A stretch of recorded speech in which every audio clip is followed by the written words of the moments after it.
Alrighty, folks. The day of reckoning is upon us. We can finally get cracking. I have done and now released all of the schedule predictions, and so now I have a final say in what I think will happen. So I'm gonna put in a little bite-sized video so you can refer back to it if you want, or just watch this and not watch the rest of them. Here's all my opinions in one shorter video.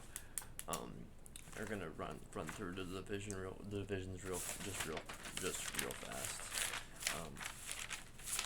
We're gonna start in the AFC. Okay.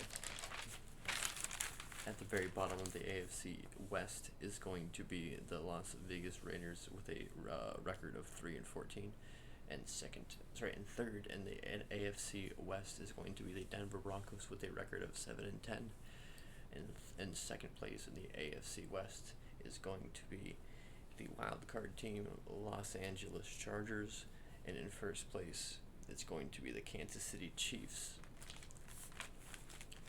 Now, going to the AFC South, and last place in the AFC South, no shocker here, we have the Houston Texans. The Houston Texans with a record of 2-15. Now, in third place in the division, we have the Jacksonville Jaguars, who are trending upwards with friction with a record of 6-11. And then we move on to the second place in the division is the Indianapolis Colts with a record of 10-7. If you watched my video when I did the projections for the AFC South, my Indianapolis Colts projection was, I think, 3-14. That was when they were projected to miss Quentin Nelson and Carson Wentz for half the year. I went back and did a little editing in terms of my picks, and recalibrated a lot of that. And now it's readjusted to the Indianapolis Colts finishing second in their division with a record of 10-7, behind only the Tennessee Titans with a also record of 10-7. However, they have a better division record, which is going to give them the edge. So that's the Tennessee Titans winning the AFC South. Moving to the AFC North, we have in last place in the AFC North the Cincinnati Bengals with a record of 4-13. And then in third place in the AFC North, shocker here, we have the Pittsburgh Steelers with a record of 5-12. They could be better than this. If their O-line's better, then they should be better than this, but I don't think they'll be, I don't think they'll flip this number, you know what I mean? 5-12 is my record projection for them. In second place in the division is now the Baltimore Ravens with a record of 10-7, and now in first place in the AFC North division is the Cleveland Browns with a record of 14-3. And going to the last division in the AFC, it's the AFC East. We have in last place the AFC East New York Jets with a now record of 2-15. I don't think their defense will be good. 2-15 is the record for the projection for the New York Jets. Projected to finish third in the AFC East is the Miami Dolphins with a record of 7-10. And projected to finish second in the AFC East, but also be a wild card team, is the New England Patriots with a record of 13-4. And we have in first place in the AFC East and the AFC as a whole, the Buffalo Bills with a projected record of 15-2.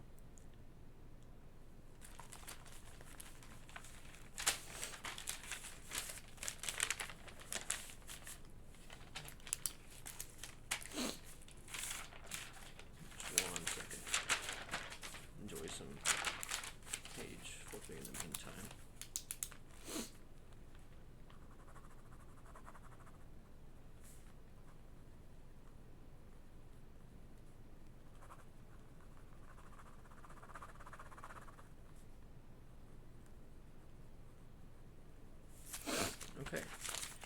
going to move over to the, oh sorry, yeah, let me just go ahead and tell you the seeding for the AFC. The AFC seeding is in first place. We have the Buffalo Bills. The Buffalo Bills with the record of 15-2 take first place. In second place, we have the Cleveland Browns. In third place, we have the Kansas City Chiefs. In fourth place, we have the Tennessee Titans. In the fifth seed, we have the Los Angeles Chargers. In the sixth seed, we have the New England Patriots. In the seventh seed, we have the Baltimore Ravens. The eighth seed was the Indianapolis Colts, who tied for the same record in their division to win their division, and also tied as the same record as the other wild card team, which was tied the same record as the Baltimore Ravens, which was the only other wild card team that had the same record as them.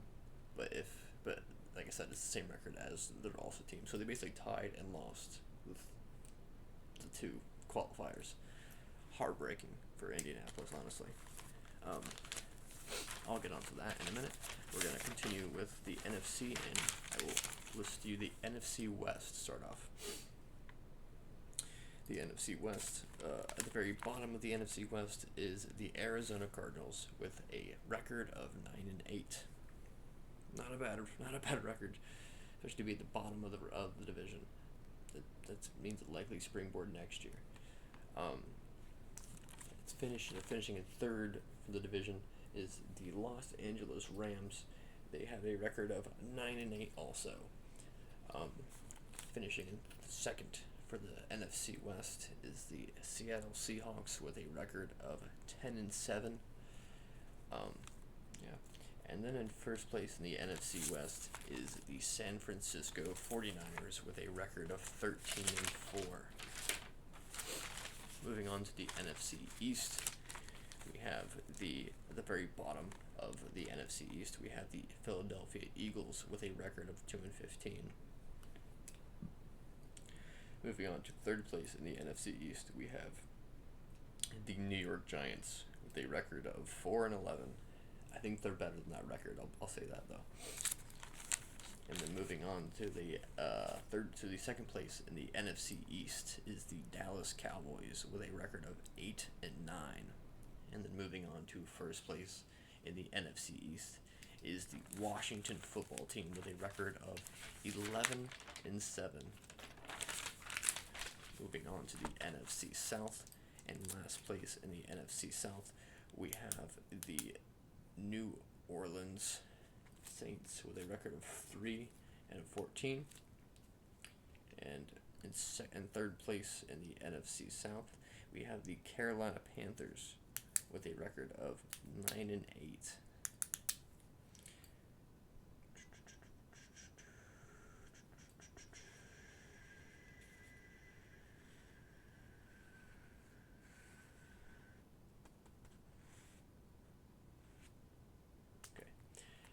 Moving on to the second place in the NFC South, I have the Atlanta Falcons with a record projection of, technically I have them at 12-5. I could also see them easily going 11-6. The game that I was the most flip-floppy on is the Washington football game in week 4. Basically, if the football team wins that, the football team will go 12-5. If the Falcons win that, they will go 12-5, and the other one will go 11-6. So, Falcons will either go 11-6 if they lose to the Washington football team week 4, or 12-5 on the year as a whole.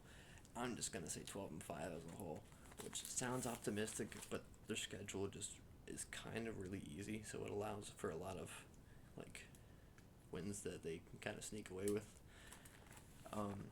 And then to winning the NFC South in first place is the Tampa Bay Buccaneers with a record of 12-5. Now, I just have to do the NFC North. And here's the recap for the NFC North. At the very bottom of the NFC North, is the Detroit Lions with a projected record of 4-13, which honestly I think they will play much better than a 4-13 team. Now moving on to the third place team in the NFC North, it is going to be the team that I think is actually much better than they are, which is the Minnesota Vikings. They will get a record of 7-10. I think their secondary is going to be the reason they get more losses than wins. But they're going to be a good team other than that, in my opinion. And moving on to second place in the NFC North is the Chicago Bears with a record of 8-9. Now, I think the Bears will be a good team at the end of the year, especially with Justin Fields under the helm. But the first beginning of the year, they kind of have the easier games for the first bit of their schedule, and then they go through a gauntlet when it comes to defensive teams. So it's going to be a tough entrance for Justin Fields' career, but they should be good next year. It's kind of a rough year this year, but they don't even finish it with like a bad, per se, a terrible record. You know what I'm saying? 8-9 isn't bad. And then we have in first place of the NFC North the Green Bay Packers with a projected record of 14-3. Now, if going back to the playoff, I'm about to blow everything up. Here we go. Here we go. Now going back to the playoff picture, in first place in the NFC, we have the Green Bay Packers. And in second place in the NFC, we have the San Francisco 49ers. In third place, we have the Tampa Bay, or should I say Tampa Bay, Buccaneers in third. And then in fourth place, we have the Washington football team. And then in the fifth seed, the first wild card spot, we have the Atlanta Falcons. In the sixth seed, which is one of the wild card spot, we have the Seattle Seahawks. And then we have the seventh seed being the Los Angeles Rams. Just missing the cut on the NFC is Arizona, which finished with the same record in the same division as the Rams, and as well as Carolina, which finished with a same record as 9-8 as the Los Angeles Rams and the Arizona Cardinals. So three teams tied for the same record to get into the seventh seed of the NFC.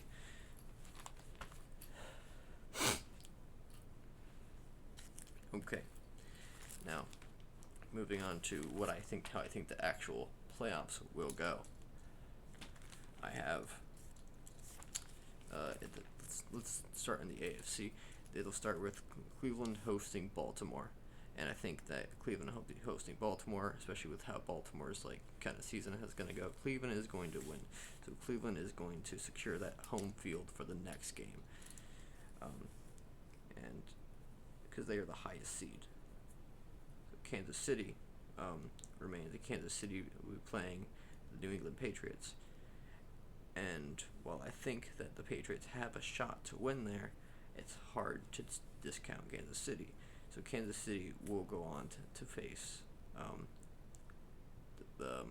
Cleveland, because Cleveland's the highest remaining seed in the AFC side. And so whoever wins between Tennessee and those Los Angeles Chargers will go on to face Buffalo. And I think that is personally the Los Angeles Chargers.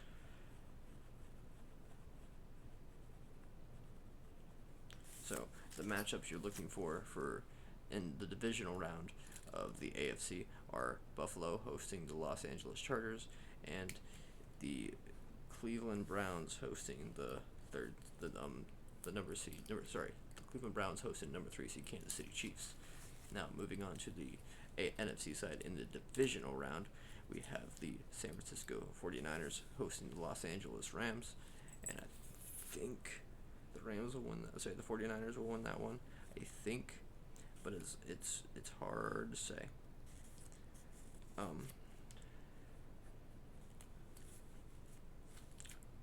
At the moment, I'm just gonna go ahead and say San Francisco. And then we look down at the Tampa Bay Buccaneers hosting the Seattle Seahawks, and you can't bet against Tom Brady. You just can't.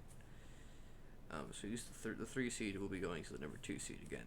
In this case, it will once again be the number 4 seed against the number 5 seed. Whoever wins that goes on to face the number 1 seed. And this is the Atlanta Falcons at the Washington Football Team. And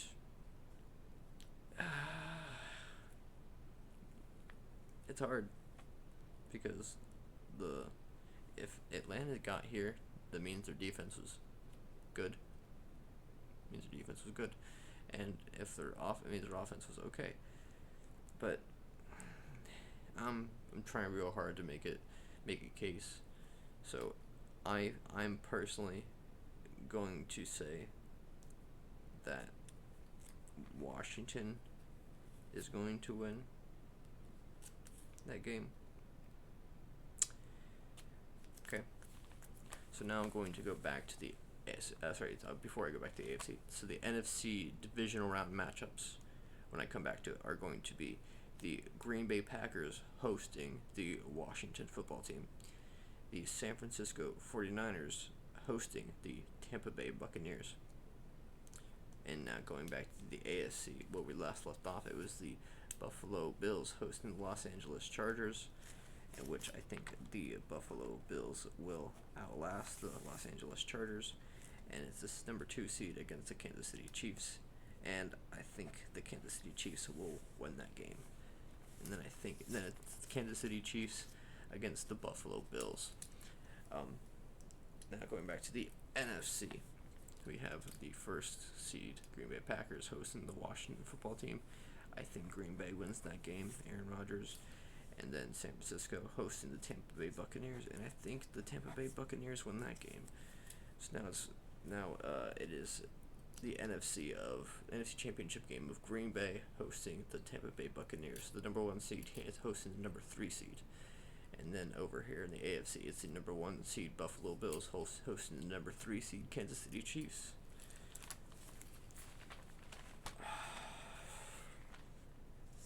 I think the Chiefs beat the Bills, and I think the Packers beat the Bucks.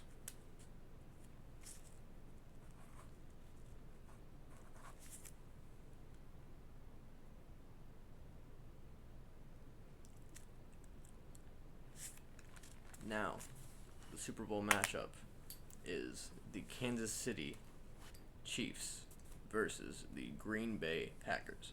Patrick Mahomes versus Aaron Rodgers. Now, before I tell you who I think is going to win the Super Bowl,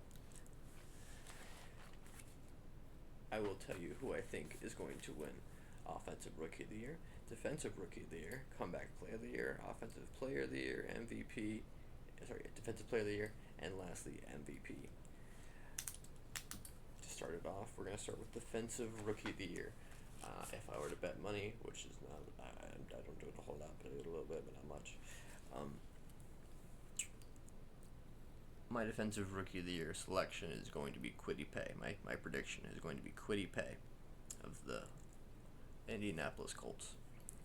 And then my Offensive Rookie of the Year projection, this is not, once again, I'm going to clarify this. This is who I think they're going to pick. This is who I think is going to receive the award, not who I think is going to be the most deserving or who I would pick to get it. This is my prediction for who will receive the award. That being said, my Offensive Rookie of the Year projection is Mac Jones of the New England Patriots. Now my Comeback Player of the Year, that's a fairly easy one in my opinion. It's going to be Christian McCaffrey. Then moving on to Defensive Player of the Year, it's going to be the man who arguably should have got last year, which is TJ Watt. And then moving on to Offensive Player of the Year, it's gonna go to the man who got MVP last year, because they're not gonna want to give him MVP again. Aaron Rodgers. And lastly, MVP for the league this year is going to be Josh Allen.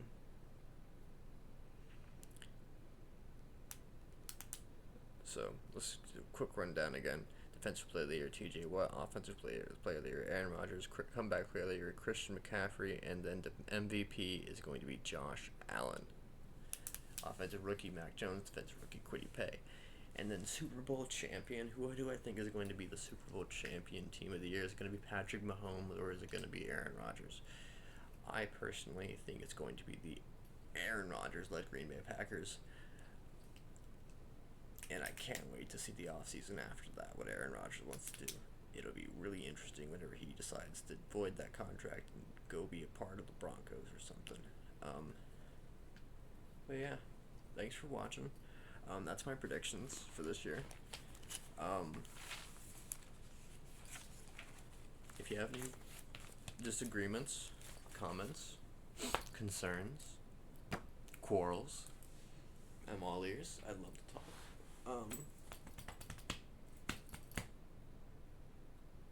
This is the condensed version. There's much longer versions of all of these on my channel already. Happy football today. Thank you for watching. Sweet dreams.